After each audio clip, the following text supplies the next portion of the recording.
Welcome to बायोक्वेस्ट। हम continue कर रहे हैं रिकॉम्बिनेशन पे हमारा जो लेक्चर है। देखिए रिकॉम्बिनेशन लगभग यहाँ पे 4 तरह की होती है। First of all we have the homologous recombination जो कि हम कवर कर चुके हैं। फिर आती है साइट स्पेसिफिक रिकॉम्बिनेशन या आप इसको कंजर्व्ड साइट स्पेसिफिक रिकॉम्बिनेशन भी बोल सकते हैं, ये भी हम कवर कर चुके हैं। और अब टाइम है मूव ऑन करने का ट्रांसपोजोन पे, या फिर प्रोसेस का नाम है ट्रांसपोजिशन। ट्रांसपोजोन्स को हम जंपिंग जीन के नाम से भी जानते हैं। तो आइए सबसे पहले देखते हैं कि जो ट्रांसपोजिशन है वो है क्या। सो बेसिकली ट्रांसपोजिशन जो है ये एक तरह का जेनेटिक रिकॉम्बिनेशन है। बस डिफरेंस इसमें ये है कि यूजुअली जो रिकॉम्बिनेशन है वो साइट स्पेसिफिक होता है, वो ऐसे ही कहीं भी नहीं हो सकता। फॉर एग्जांपल अगर आपको याद हो होमोलोगस रिकॉम्बिनेशन में जो आपका रिकॉम्बिनेशन है वो सिर्फ उसी जगह पे पॉसिबल था जहां पे आपकी जो सीक्वेंस है वो मैच करती है। साइट स्पेसिफिक रिकॉम्बिनेशन हमने देखा जिसके अंदर हमने पता किया कि रिकॉम्बिनेशन कहाँ पे होगा, कुछ स्पेसिफिक साइट्स पे। ऐसा नहीं है कि हर जगह हो सकता है, आपको स्पेसिफिक साइट चाहिए थी साइट स्पेसिफिक रिकॉम्बिनेशन के लिए। लेकिन ट्रांसपोजोन जो हैं ये थोड़े से डिफरेंट है।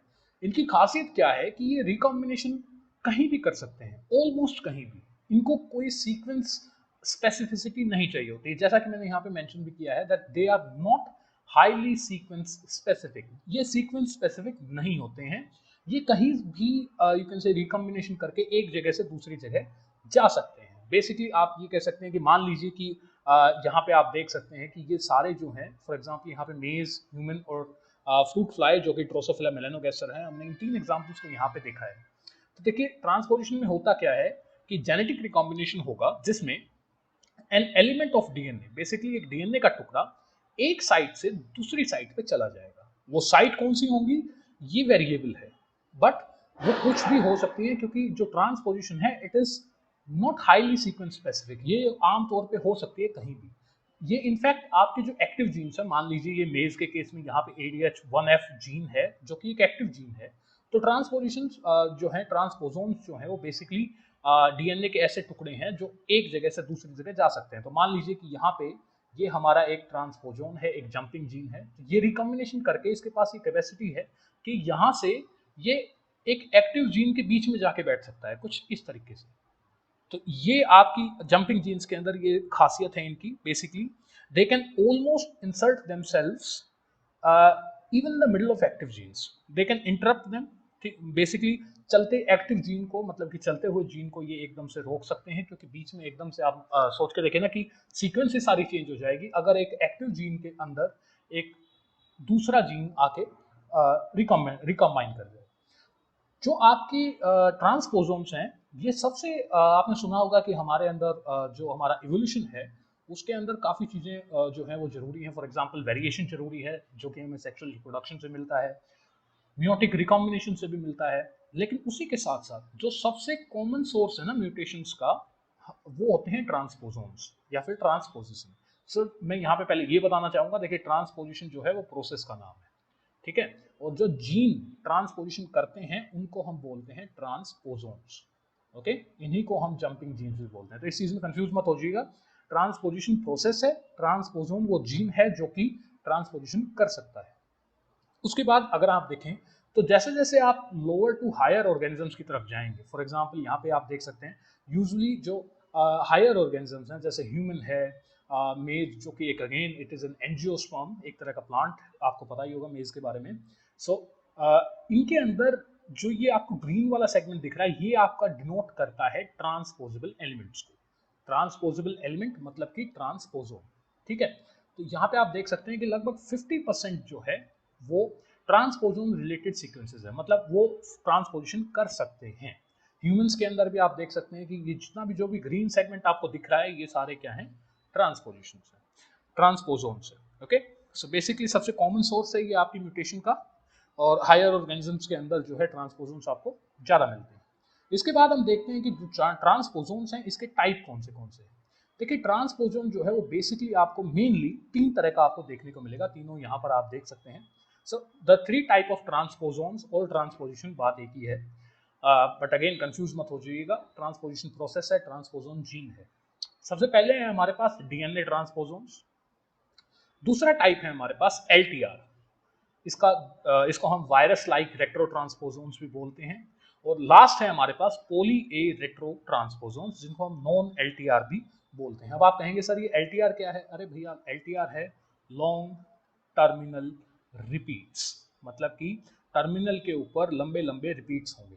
Okay, so basically LTR means long terminal repeats. जैसा कि आप यहाँ पे देख सकते हैं, सबसे पहले आप एक बार आइए देखते हैं डीएनए ट्रांसपोसोम्स के बारे में।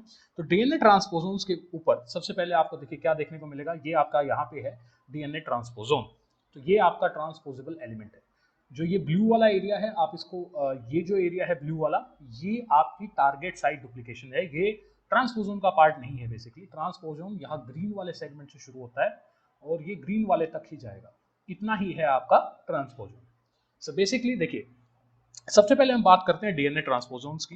तो सबसे पहले जो आपके डीएनए ट्रांसपोसोम है, इसके एंड पे आपको मिलेंगे TIRs। TIR मतलब कि टर्मिनल इन्वर्टेड रिपीट्स। जो ये आपको दिख रहे हैं, ये हैं आपके TIRs। TIR इनको हम फुल फॉर्म है इनकी टर्मिनल इन्वर्टेड रिपीट्स। बेसिकली ये आपके एंड्स पे मिलेंगे आपको। टर्मिनल का मतलब ये है एंड के ऊपर, और ये इन्वर्टेड है, मतलब कि इनकी ओरिएंटेशन आप देख सकते हैं, ये इन्वर्टेड हैं एक दूसरे के। और यहाँ पे रिपीट्स हैं, बेसिकली जो सीक्वेंस है आपकी वो रिपीट्स में होती है। इनकी जो सीक्वेंस है ये वेरी कर सकती है। ये आपके जा सकते हैं लगभग 25 बेस पेयर से, अगर मैं बात करूँ तो 100 बेस पेयर तक भी जा सकते हैं। ये वेरिएबल है again, usually 25 to few 100 base pairs, not exactly 100, मतलब कि 25 बेस पेयर से लेके कुछ 100 तक, for example 200 300 something like that. अब इसके बाद ये जो आपके TIR हैं, ग्रीन कलर के जो सेगमेंट्स हैं, इनके बाद यहाँ पे आपको बीच में मिलेगा एक जीन। ये है आपका वो जीन। इस जीन को बोलते हैं ट्रांसपोजेज। ट्रांसपोजेज जीन जो है, ये एक एंजाइम को कोड करता है बेसिकली, जिसका नाम होता है ट्रांसपोजेज। ये वो एंजाइम है जो आपका ट्रांसपोजिशन करवाता है। इसका दूसरा नाम है, आपको एक और नाम देखने को मिलेगा आपको इसका, उसको हम बोलते हैं इंटीग्रेज। ओके, इंटीग्रेज या फिर ट्रांसपोजेज, आप इनमें से इसको कुछ भी बोल सकते हैं। इसके अंदर कभी कभी आपको फॉर एग्जांपल जो ये आपके जो लाइट ग्रीन पोर्शन जो आपके बचे हुए हैं यहाँ पे और यहाँ पे आपको आप कभी कभार एंटीबायोटिक रेजिस्टेंट जीन्स मिल सकते हैं। ऐसे जीन्स जो आपको किसी पर्टिकुलर एंटीबायोटिक के अगेंस्ट रेजिस्टेंट बना देंगे, मतलब कि वो एंटीबायोटिक आपको मार नहीं पाएगी। यूजुअली ये चीज़ भी देखने को मिल सकती है, हालांकि यहाँ पे दिखाया नहीं गया है। इसके बाद यहाँ पे एक्चुअली आप तीनों ही ट्रांसपोजोन्स में अगर देखेंगे तो आपको TSD या फिर टारगेट साइट डुप्लीकेशन देखने को मिलेगी। यहाँ पे भी है, आप देख सकते हैं, और यहाँ पे भी है टारगेट साइट डुप्लीकेशन। तो बेसिकली टारगेट साइट डुप्लीकेशन क्या है? देखिए, जब भी ट्रांसपोजिशन होती है तो ट्रांसपोजिशन की यू कैन से जब होती है तो बेसिकली वहाँ पे ये जो साइट्स हैं, इनकी एक कॉपी बन जाती है। लगा लीजिए ये जो है यहाँ से जाके कहीं और चिपकने वाला है, तो वहाँ पे भी ये आपको टारगेट साइट्स जो हैं वो डुप्लीकेट हो जाती हैं। इसको बोलते हैं target site duplication. So basically जहाँ पे भी आपको ट्रांसपोजोन मिलेगा किसी भी तरह का, वहाँ पे आपको टारगेट साइट डुप्लीकेशन हो जाती है। बेसिकली जब हम इसकी प्रोसेस को देखेंगे तो आपको ये और अच्छे से समझ में आएगा कि ये टारगेट साइट डुप्लीकेशन है क्या। और ये जो आपको नॉर्मल दिख रहा है, ये आपका फ्लैंकिंग डीएनए है, मतलब कि नॉर्मल डीएनए है। फ्लैंक मतलब साइड वाला। ओके, फ्लैंकिंग डीएनए है। तो ये थे आपके डीएनए ट्रांसपोजोन। ओके, सो देखिए, अब पॉइंट ये है कि जो डीएनए ट्रांसपोजोन्स हैं, जस्ट अ सेकंड, एक एक्चुअली आगे चलते हैं। यहाँ पे अगर आप देख सकते हैं तो यहाँ से हम थोड़ा सा कंटिन्यू करेंगे। यहाँ पे मैंने आपके लिए सारी चीज़ें पहले ही मेंशन है, ताकि आपको दोबारा कहीं नोट्स के लिए नहीं भागना पड़े। तो यहाँ पे मैंने TIR के बारे में बताया था, वो आपको मैंने मेंशन कर दिया है। 25 टू फ्यू 100 बेस पेयर्स मैंने बताया था आपको। इसके अंदर ये जीन भी है जिसको हम ट्रांसपोजेज या फिर इंटीग्रेजेस भी बोलते हैं कुछ केसेस में। और ये जो ग्रीन वाला सेगमेंट है, इसके अंदर कभी कभी एंटीबायोटिक रेजिस्टेंट जीन्स होते हैं। एंटीबायोटिक रेजिस्टेंट जीन ऐसे समझिए, मान लीजिए ये कोई सेल है, नॉर्मली ये किसी एंटीबायोटिक से मर जाएगी, लेकिन अगर उसके अंदर एंटीबायोटिक रेजिस्टेंट जीन हुआ तो वो एंटीबायोटिक इसको मार नहीं पाएगी, वो रेजिस्टेंट हो जाएंगे बेसिकली। So that's it. और इसी के साथ यहाँ पे टारगेट साइट डुप्लीकेशन भी है। अब जो आपके डीएनए ट्रांसपोसोम्स हैं, ये आपके ऑटोनोमस होते हैं। ऑटोनोमस बेसिकली मीन्स, देखिए ऑटोनोमी, ऑटोनोमस बेसिकली मीन्स कि जो ये डीएनए, ये ट्रांसपोसोम्स हैं, ये खुद की ट्रांसपोजिशन अपने आप करवा सकते हैं। ओके, ऑटोनोमी इसी को बोलते हैं ना, जब आप खुद के फैसले खुद ले पाएं, उसी को ऑटोनोमी बोलते हैं। तो ये जो आपके ट्रांसपोसोम्स हैं, डीएनए ट्रांसपोसोम, इनको हम ऑटोनोमस ट्रांसपोसोम्स भी बोलते हैं। क्योंकि देखिए, ट्रांसपोजिशन करने के लिए आपको क्या चाहिए? आपको एक एंजाइम चाहिए जो आपकी ट्रांसपोजिशन करवा सकता है। वो हमारे पास यहाँ पे अवेलेबल है, जिसको हमने ट्रांसपोजेज कहा। उसी के साथ साथ आपके पास टर्मिनल इन्वर्टेड रिपीट्स हैं और आपके पास टारगेट साइट्स हैं। तो बस आपको और कुछ भी नहीं चाहिएगा। सो बेसिकली जो डीएनए ट्रांसपोजोन्स हैं यहाँ पे मेंशन किया मैंने, इनको हम ऑटोनोमस ट्रांसपोजोन्स भी बोलते हैं। हालांकि कुछ ऐसे डीएनए ट्रांसपोज जो जीनोम है आपका बेसिकली ऑर्गेनिजम्स का, उनके अंदर कुछ ऐसे ट्रांसपोजोन्स भी हो सकते हैं जो कि सिंपल डीएनए सेगमेंट है, लेकिन उनके अंदर ये ट्रांसपोजेज नहीं होता, ये वाला जो जीन है ये नहीं होता, तो उनको हम बोलते हैं non autonomous. Okay, most of the DNA transposons they are autonomous, some of them जो हैं आपके कुछ डीएनए ट्रांसपोजोन्स हैं उसके अंदर ये जो जीन है आपका ये नहीं होता, तो उनको हम बोलते हैं नॉन ऑटोनोमस। नॉन ऑटोनोमस मतलब कि वो अपने फैसले खुद नहीं ले सकते, अगर उन्हें ट्रांसपोजिशन करनी है तो उन्हें जो ये एंजाइम है ट्रांसपोजेज ये कहीं और से चाहिए होगा। और ये था आपका डीएनए ट्रांसपोजन्स के बारे में। इसके बाद जो नेक्स्ट है हमारे पास, पहला है हमारे पास वायरस लाइक रेट्रो ट्रांसपोजोन्स। देखिए यहाँ पे कुछ टर्म्स हैं, सबसे पहले इनको देखते हैं। अगर मैं बात करूं वायरस लाइक रेट्रो ट्रांसपोजन्स, तो देखिए वायरस लाइक बेसिकली क्योंकि हम इसको इसलिए कह रहे हैं कि इसके अंदर जो आपका एंजाइम है वो एक रिवर्स ट्रांसक्रिप्टेज आपको एंजाइम जो है जरूर मिलेगा। यहाँ पे आपके पास अगेन देखिए जो टारगेट साइट डुप्लीकेशन है ये ब्लू वाली, ये आपको हर ट्रांसपोजोन में मिलेंगी। ओके, उसके बाद यहाँ पे TIRs हैं आपके, टर्मिनल इन्वर्टेड रिपीट्स। इसके साथ साथ यहाँ पे प्रेजेंट होता है LTRs। LTR meaning long terminal repeats, मतलब टर्मिनल एंड के पास प्रेजेंट रिपीट्स। ओके, सो ये यहाँ पे आपके प्रेजेंट होते हैं। बीच में आपके पास यहाँ पे दो जीन होते हैं यूजुअली, एक जीन जो है वो कोड करता है इंटीग्रेज को, दूसरा कोड करता है रिवर्स ट्रांसक्रिप्टेज को। सो क्योंकि obviously that's why we are calling them the virus like retrotransposons, क्योंकि इनके अंदर रिवर्स ट्रांसक्रिप्टेज जो है उसका जीन भी प्रेजेंट है। रिवर्स ट्रांसक्रिप्टेज क्या करता है आपको पता ही होगा, वो RNA से DNA बना सकता है। सो that's why that is the reverse transcriptase. इसके बाद हम बात करते हैं द नॉन LTR और पोली ए रेट्रो ट्रांसपोजोन्स। देखिए इनको ये बिल्कुल ही देखने में आपको एकदम से ही अलग दिखेंगे। सबसे पहली बात तो इनके पास TIR जो कि टर्मिनल इन्वर्टेड रिपीट, जो ये वाले सेगमेंट्स हैं ये ग्रीन कलर के, ये नहीं है। अगर आप देखें तो दोनों ही जगह ये नहीं है। इसके साथ साथ यहाँ पे है UTRs, ये जो ब्लू कलर का रीजन आपको दिख रहा है इसको बोलते हैं UTR। ये आपका दोनों साइड प्रेजेंट है, ये 5 प्राइम साइट है तो ये 5 प्राइम UTR, ये 3 प्राइम है तो ये 3 prime UTR। UTR simply saying untranslated region। Okay, UTR means the untranslated region। और यहाँ पे इनको पोली रेट्रो ट्रांसपोजोन्स क्यों बोलते हैं? देखिए रेट्रो ट्रांसपोजोन्स हैं तो ये हैं तो इनकी तरह जो आपके ये हमने अभी किए थे LTR जो ट्रांसपोजोन्स हैं, रेट्रो ट्रांसपोजोन्स हैं, ये हैं उसकी तरह, बट डिफरेंस इसमें क्या है कि यहाँ पे जो 3 प्राइम एंड है वहाँ पे प्रेजेंट होता है पोली ए, मतलब बहुत सारे यहाँ पे पोली ए जो है वो प्रेजेंट होते हैं। So that's why we also call them the poly A retrotransposons. इसके साथ साथ यहाँ पे दो ORF हैं, ओपन रीडिंग फ्रेम्स, या बेसिकली आप कह सकते हैं कि एक दो जीन है। हालांकि वो ओपन रीडिंग फ्रेम और जीन जो है वो अलग अलग टर्मिनोलॉजी है, बट अगेन यहाँ पे फॉर सिंप्लीफिकेशन पर्पसेस हम कह सकते हैं कि ORF दो है आपके पास। जो ये ORF1 है यूजुअली ये कोड करता है किसी ऐसे प्रोटीन के लिए जो RNA बाइंडिंग प्रोटीन होता है, जो RNA के साथ बाइंड करेगा। ORF2 जो है वो उस ऐसे प्रोटीन को कोड करेगा जिसके पास रिवर्स ट्रांसक्रिप्टेज एक्टिविटी भी होगी और एंडोन्यूक्लियस एक्टिविटी भी होगी। तो ये थे आपके 3 तरह के अलग अलग ट्रांसपोजन। अब बात करते हैं जो मैकेनिज्म है आपका, जो आपकी ट्रांसपोजिशन है इसका मैकेनिज्म क्या है। सबसे पहले देखिए इनका सबसे कॉमन तरीका है वो उसको बोलते हैं हम कट एंड पेस्ट मैकेनिज्म। तो काफ़ी सिंपल है, कट एंड पेस्ट बेसिकली आप एक जगह से कट करेंगे और दूसरी जगह पे उसको पेस्ट करने वाले हैं। तो मान लीजिए कि ये है आपके पास एक डीएनए ट्रांसपोजोन। ओके, ये क्या है आपके पास? डीएनए ट्रांसपोजोन। ओके, और आप कहेंगे सर आपको कैसे पता ये डीएनए ट्रांसपोजोन है? देखिए सिंपल सी बात है, यहाँ पे आपके पास दोनों तरफ TIR है, टर्मिनल इन्वर्टेड रिपीट्स हैं, बीच में यहाँ पे बेसिकली कुछ नहीं है, ना तो आपके पास यहाँ पे LTR हैं जो कि लॉन्ग टर्मिनल रिपीट्स हैं, ना कोई पोली ए टेल है तो वो भी कोई दिक्कत नहीं है। और यहाँ पे यूजुअली डीएनए ट्रांसपोजोन में एक जीन होता है वो भी एब्सेंट है। इसका मतलब ये जो आपके ट्रांसपोजोन है ये नॉन ऑटोनोमस है, मतलब ये खुद से अपना काम नहीं कर सकता, खुद को ट्रांसपोजिशन नहीं करवा सकता। तो यहाँ पे सबसे पहले क्या होता है कि आपके जो ट्रांसपोजेस हैं वो आके यहाँ पे बाइंड करेंगे। बाइंडिंग होगी आपकी टर्मिनल इन्वर्टेड रिपीट्स पे। अब ये आपके पास यहाँ पे देख सकते हैं दो ट्रांसपोजेस हैं।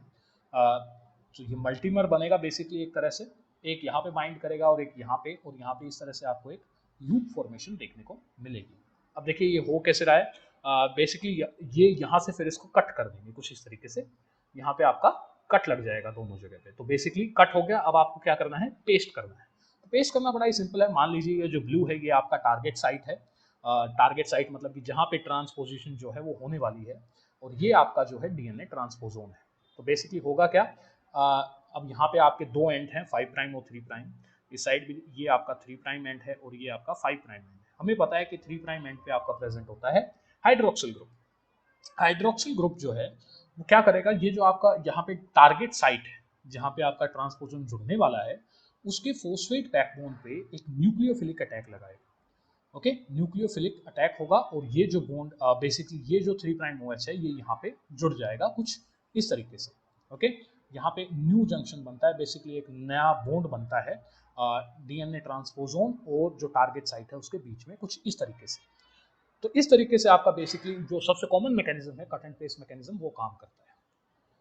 हालांकि देखिए अब पॉइंट ये है कि यूजुअली जो कट्स हैं, जो ये आपके यहाँ पे आपने देखा कि ट्रांसपोजेस जो कट लगा रहे हैं ये यूजुअली सिंगल स्ट्रैंडेड कट्स होते हैं, मतलब एक स्ट्रैंड पे कट लगता है। जैसा कि आप देख सकते हैं यहाँ पे ये हमारे पास एक डीएनए का टुकड़ा है, बेसिकली डीएनए ट्रांसपोजोन, और यहाँ पे आपके साइट्स पे आके ट्रांसपोजेस ने कट लगा दिया है।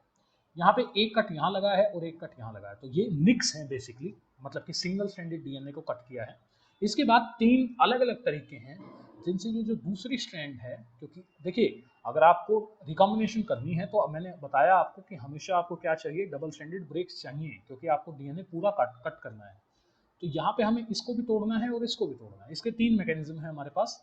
सबसे कॉमन जो मैकेनिज्म है वो आपको देखने को मिलेगा यहाँ पे, यू कैन से, जो कि एक एंजाइम है जो कि ट्रांसपोजेज नहीं है, उस जैसा ही एक एंजाइम है जिसको हम बोलते हैं TNSA1, और इसको इनकोड करता है, ये बैक्टीरिया के अंदर मिलता है। TN7 जो आपका जीन है बैक्टीरिया के अंदर, वो इस प्रोटीन को कोड करेगा और वो सिंपल है, वो आके यहाँ पे जो ये बची हुई साइट्स हैं इन दोनों पे कट लगा देगा, और यहाँ पे अब आपके डबल स्टैंडर्ड कट्स लग चुके हैं, और बेसिकली अब जो है ये यहाँ पे जाके जुड़ जाएगा। दूसरा मैकेनिज्म है ये आपको देखने को मिलेगा, यहाँ पे भी ट्रांसपोजेज जो है वो कैटलाइज करेगा। सबसे पहले ये स्ट्रैंड और ये स्ट्रैंड पे सिंगल स्टैंडर्ड कट लगा देगा। उसके बाद यहाँ पे फॉर्मेशन होती है हेयर पिन लूप की। देखिए हेयर पिन लूप मतलब जब दो स्ट्रैंड्स जो है वो कुछ इस तरीके से जुड़ जाए, जैसा कि आप यहाँ पे देख सकते हैं। जो दोनों ग्रीन स्ट्रैंड्स हैं वो एक दूसरे से ही जोड़ दी गई हैं कट। यहाँ पे जो 3 प्राइम OH है, क्योंकि ऑब्वियसली ये 3 प्राइम साइड पे कट लगता है, 3 प्राइम OH है वो इस बॉन्ड के ऊपर पहले कट लगाएगा और ये वाला 3 प्राइम इस पे। तो कुछ इस तरीके से आपका एक डीएनए बन जाएगा, सर्कुलर तरह का डीएनए। हालांकि उसके बाद जो आपके TN10 और TN5 जीन्स हैं उनके जो प्रोटीन है वो इस हेयर पिन को ओपन कर देंगे यहाँ से और यहाँ से, कुछ इस तरीके से आपके पास कंडीशन मिलेगी। उसके बाद जो आपका ट्रांसपोजोन है वो आपके टारगेट साइट पे कट लगा सकता है। एक और मैकेनिज्म जो देखा जाता है वो आपको हर्मीज ट्रांसपोजोन में देखने को मिलेगा, जहाँ पे एक you can say different type of mechanism जो है वो यूज किया जाता है। यहाँ पे अगर आप ध्यान दें तो जो कट है वो यहाँ जो ट्रांसपोजोन है उसके 5 प्राइम पे लगा है और जो फ्लैंकिंग डीएनए है उसके 3 प्राइम पे लगा है। तो फ्लैंकिंग डीएनए का जो 3 प्राइम OH है वो अटैक करता है इस बॉन्ड को, और यहाँ पे भी जो 3 प्राइम OH है फ्लैंकिंग डीएनए का वो अटैक करेगा इस बॉन्ड पे। बेसिकली जो हेयर पिन्स हैं वो कुछ इस तरीके से बन जाएंगी और आपका जो ट्रांसपोजोन है वो फ्री हो जाएगा अटैक करने के लिए और वो अटैक करेगा। तो ये थे आपके 3 अलग अलग मैकेनिज्म जिसके थ्रू जो है ट्रांसपोजिशन जो है वो पॉसिबल है। अब आइए बात करते हैं कि जो आपका ट्रांसपोजिशन है इसका आई थिंक रेप्लिकेटिव मैकेनिज्म है एक और, ये वाला जो कि आप देख पा रहे होंगे स्क्रीन पे। हमारे पास यहाँ पे 2 मैकेनिज्म है, एक है डीएनए रेप्लिकेटिव मैकेनिज्म और दूसरा है वायरस लाइक रेट्रोट्रांसपोजोन और LTR मैकेनिज्म। तो यहाँ पे ये हमारा डीएनए रेप्लिकेटिव मैकेनिज्म है। मोस्ट कॉमनली ये आपको देखने को मिलेगा जो आपके डीएनए ट्रांसपोजोन्स हैं उनके अंदर आपको ये मेनली देखने को मिलेगा। सिंपल है काफ़ी, आपके पास TIR है, TIR के ऊपर जो आपके ट्रांसपोजेज एंजाइम है वो आके बाइंड करेंगे और यहाँ पे बनता है आपका साइनेप्टिक कॉम्प्लेक्स। एक्चुअली हम इसको थोड़ा सा जूम करके देख सकते हैं, तो यहाँ पे आप देख सकते हैं कि साइनेप्टिक कॉम्प्लेक्स बन गया। उसके बाद यहाँ पे क्लीवेज होगी। देखिए यहाँ पे मैंने डायरेक्टली दोनों क्लीवेज दिखा रखी है, राइट। मैंने यहाँ पे आपको डायरेक्टली ये है कि डबल स्टैंडर्ड ब्रेक्स लग गए, लेकिन एक्चुअली में होता क्या है, जो आपके ट्रांसपोजेज हैं वो सिंगल स्टैंडर्ड कट लगाएंगे। ओके, उसके बाद 3 अलग अलग मैकेनिज्म है जिसके थ्रू आप ये जो है डबल स्टैंडर्ड ब्रेक अचीव कर सकते हैं। इसके बाद एक्साइज ट्रांसपोजोन आपके पास आ जाएगा। एक्साइज मतलब कट किया हुआ। और ये जो है आप देखिए यहाँ पे आपकी टारगेट साइट है। बेसिकली कहीं पे भी पेस्टिंग हो सकती है ट्रांसपोजोन्स की, यही तो खासियत है इनकी, इसलिए इनको जंपिंग जीन्स बोलते हैं कि एक जगह से जंप करके दूसरी जगह जा सकते हैं। अब होगा क्या, जो आपके 3' OH है, यहाँ पे भी OH होगा और यहाँ पे भी OH होगा। ये दोनों सॉरी माय बैड, जो आपका 3' OH है दोनों साइड वो अटैक लगाएंगे। इसने यहाँ पे अटैक लगाया है और इसने यहाँ पे अटैक लगाया है। जब अटैक लगने के बाद आपके पास कुछ इस तरह की सिचुएशन आएगी जो आप देख पा रहे हैं। इसमें आपको ट्रांसपोजन की जो ट्रांसपोजेसिस की जरूरत पड़ेगी। अब काफी सिंपल सा मैकेनिज्म है, बस दिक्कत ज्वाइनिंग होने के बाद यहाँ पे आपके पास जो गैप रह जाता है, जब भी ट्रांसपोजिशन होती है तो यहाँ पे एक गैप रह जाता है। इस गैप को फिल करने के लिए आपको डीएनए पॉलीमरेजेस चाहिएंगे, बेसिकली जो डीएनए रिपेयरिंग का काम करें वो आएंगे और इस गैप को एक नए डीएनए के साथ फिल कर देंगे। उस नए डीएनए को हम बोलते हैं टारगेट साइट डुप्लीकेशन। तो बेसिकली टारगेट साइट डुप्लीकेशन क्या है, देखिए सिंपल सी बात है, यहाँ पे आपकी कटिंग होगी, एक यहाँ पे और एक यहाँ पे, और ज्वाइनिंग होने के बाद यहाँ पे एक्स्ट्रा डीएनए बच जाता है थोड़ा सा। ओके, और यहाँ पे आ जाता है गैप। इन गैप्स को फिल करना है हमें। गैप को फिल करने के लिए आपको चाहिएंगे डीएनए पॉलीमरेजेस ऑब्वियसली, जो कि डीएनए रिपेयर का काम करेंगे और ये जो गैप्स हैं इनको फिल कर देंगे। उसके बाद बेसिकली यहाँ पे जो न्यू डीएनए बनता है वो टारगेट साइट की एक कॉपी हो जाती है, तो इसलिए हम इसको क्या बोलते हैं, टारगेट साइट डुप्लीकेशन। अगर आप देखें तो यूजुअली ये दोनों जो आपके डीएनए हैं यहाँ पे और यहाँ पे, ये यहाँ पे इस तरह के कट लगते हैं, कुछ इस तरीके से कट जो है कुछ इस तरीके से लगेगा, इसलिए यहाँ पे टारगेट साइट डुप्लीकेशन होती है। और टारगेट साइट डुप्लीकेशन आपको हर जगह देखने को मिलेगी। अब बात करते हैं जो आपके LTR है, मतलब कि रेक्टो ट्रांसपोजोन लाइक, जो आपके वायरस लाइक रेक्टो ट्रांसपोजोन्स हैं, इनका थोड़ा सा मैकेनिज्म अलग है। मैकेनिज्म अलग कैसे, आइए समझते हैं। देखिए आपने सुना होगा कि रेट्रो वायरसेस, मतलब ऐसे वायरसेस जिनका जेनेटिक मटेरियल आरएनए होता है, वो जब सेल के अंदर घुसते हैं तो आरएनए रिलीज करते हैं, लेकिन हमारे पास डीएनए है, तो अगर आरएनए को डीएनए में जुड़ना है तो हमें आरएनए को पहले डीएनए में कन्वर्ट करना पड़ेगा। इसलिए हम क्या करते हैं, सबसे पहले वायरसेस क्या करते हैं, आरएनए को डीएनए में कन्वर्ट करते हैं using an enzyme reverse transcriptase, और प्रोसेस का नाम है रिवर्स ट्रांसक्रिप्शन। तो देखिए होता कैसे है, आइए समझते हैं इसको। सबसे पहले तो ये देखते ही पता लग रहा है कि ये एक तरह का वायरस लाइक रेक्टो ट्रांसपोजोन है। क्यों, इसके अंदर TIR भी हैं, टर्मिनल इन्वर्टेड रिपीट्स भी हैं, और LTR भी है, लॉन्ग टर्मिनल रिपीट्स। ओके, सबसे पहले क्या होगा कि हमारा जो ये ट्रांसपोजोन है इसकी ट्रांसक्रिप्शन होगी, तो डीएनए की ट्रांसक्रिप्शन होगी तो हमारे पास यहाँ पर आरएनए बनेगा।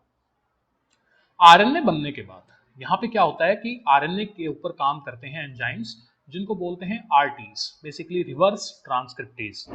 वो एक प्रोसेस करते हैं जिसको हम बोलते हैं रिवर्स ट्रांसक्रिप्शन। वो आरएनए से डीएनए बना देते हैं। ओके, cDNA, कॉम्प्लीमेंट डीएनए हमारा जो है, और ये आपके पास डीएनए बन गया। तो बेसिकली ये सेम डीएनए है जो आपका यहाँ पे था। ओके, लेकिन बीच में एक एक्स्ट्रा स्टेप है। अगर आप ध्यान दें तो यहाँ पे हमें इसको कट ही नहीं करना पड़ा, राइट। कट करने की हमें जरूरत नहीं पड़ी, हमने सीधा ट्रांसक्रिप्शन करके आरएनए बनाया, रिवर्स ट्रांसक्रिप्शन करके आरएनए से डीएनए बनाया। इसके बाद यहाँ पे आपके पास जो एंजाइम्स हैं, इंटीग्रेज, ये आपके पास एंजाइम है इंटीग्रेज, इसको आप ट्रांसपोजेज भी बोल सकते हैं, that is up to you. वो क्या करता है, वो क्लीवेज करता है। वो 3' एंड, जो ये आपके 3' एंड ना, ये वाला और जो आपका ये वाला 3' एंड है, इनको थोड़ा थोड़ा कट कर देगा। तो जैसा कि आप देख सकते हैं यहाँ पे थोड़ा थोड़ा कट किया गया है। यूजुअली डाइन्यूक्लियोटाइड का कट लगता है। डाइन्यूक्लियोटाइड मतलब 2 न्यूक्लियोटाइड जो है आपके वो कट कर दिए जाएंगे दोनों 3' एंड से। उसके बाद सिंपल है, आपके जो 3' OH हैं वो आपकी जो जहाँ पे भी ट्रांसपोजिशन होनी है वहाँ पे अटैक लगाएंगे, जैसा आप यहाँ पे देख पा रहे हैं। अटैक लगने के बाद अगेन सिमिलर सिनेरियो आपको देखने को मिलेगा। ओके, यहाँ पे ज्वाइनिंग हो चुकी है और ये जो गैप है इसको फिल करने के लिए दोबारा से आपको डीएनए रिपेयर एंजाइम्स की जरूरत पड़ेगी।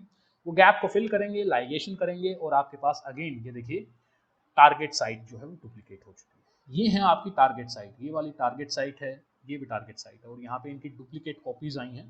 तो इनको इसलिए हम बोलते हैं टारगेट साइट डुप्लीकेशंस। ओके, तो ये थे आपके मैकेनिज्म्स। हमारे पास डीएनए रेप्लिकेटिव मैकेनिज्म था और वायरस लाइक रेट्रो ट्रांसपोजन। जो पोली रेट्रो ट्रांसपोजोन है इनका मैकेनिज्म थोड़ा सा अलग है। बेसिकली रेट्रो ट्रांसपोजोन्स हैं तो इनका मैकेनिज्म पिछले वालों जैसा ही है, बट कुछ डिफरेंसेस हैं। फर्स्ट ऑफ ऑल, ये भी सबसे पहले जो रेट्रो ट्रांसपोजोन है वो डीएनए से सबसे पहले आरएनए बनाएंगे। ओके, और आरएनए से फिर दोबारा डीएनए बनाएंगे रिवर्स ट्रांसक्रिप्शन का यूज करके। बेसिकली एक ये सेम चीज होगी जो यहाँ पे हो रही है। इस चीज को बोलते हैं आरएनए इंटरमीडिएट। ये जो चीज है ना आपके पास, इसको बोला जाएगा आरएनए इंटरमीडिएट। लेकिन मैकेनिज्म जो है थोड़ा सा डिफरेंट होगा, क्योंकि जो आपकी ये पोली रेट्रो ट्रांसपोजोन है, अगर आपको याद हो तो इनके अंदर एलटीआर नहीं होता, मतलब जो आपके लॉन्ग टर्मिनल रिपीट्स हैं वो आपको यहाँ पे देखने को नहीं मिलेंगे।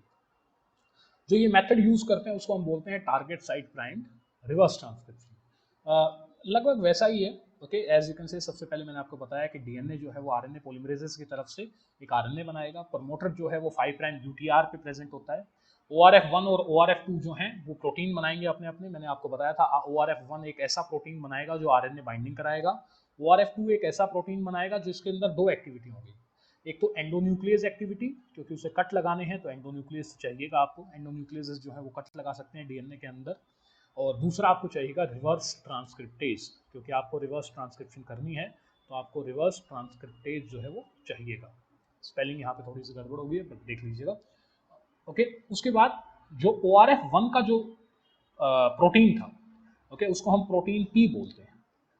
मतलब मान लीजिए कि उसको हम प्रोटीन पी बोलते हैं। वो आरएनए जो बना है उसके साथ जुड़ेगा, तो यहाँ पे आरएनए प्लस प्रोटीन का एक कॉम्प्लेक्स बन जाएगा जो कि न्यूक्लियस के अंदर जाएगा। देखिए यहाँ पे मैंने मेंशन किया है प्रोटीन आरएनए कॉम्प्लेक्स बनेगा। प्रोटीन कौन सा? ORF1 वाला।